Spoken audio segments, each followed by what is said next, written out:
પાલનપુરની માત્ર 8 વર્ષની દીકરી નિક્ષા બારોટે વિશ્વના સૌથી ઊંચા પર્વત માઉન્ટ એવરેસ્ટના બેઝ કેમ્પ પર પગ મૂકીને ઇતિહાસ રચી દીધો છે.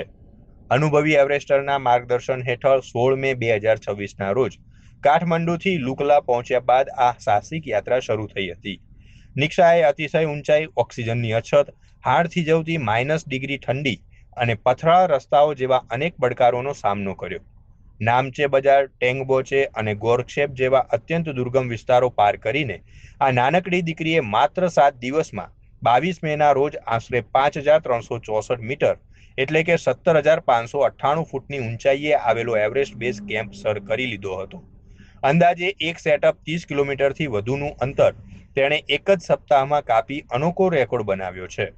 આ અભિયાનની સૌથી મોટી અને ગર્વની ક્ષણ એ રહી કે નિક્ષાએ બેઝ કેમ્પ પર પહોંચીને યોગ કર્યા હતા અને ગર્વભેર ભારતનું રાષ્ટ્રગાન ગાઈને ત્યાં ઉપસ્થિત વિદેશી પ્રવાસીઓમાં પણ દેશભક્તિનો માહોલ સર્જી દીધો હતો. આ સાથે જ નિક્ષાએ ત્યાંથી ગ્લોબલ વોર્મિંગ સામે લડવા સેવ નેચર, સેવ હિમાલયાસ અને દરેક બાળકે એક વૃક્ષ વાવવું જોઈએ જેવા સાર્થક સંદેશા આપી વૈશ્વિક સ્તરે પર્યાવરણ જાગૃતિ ફેલાવી છે. તમને જણાવી દઈએ કે નિક્ષા નાની ઉંમરથી જ સાહસિક છે.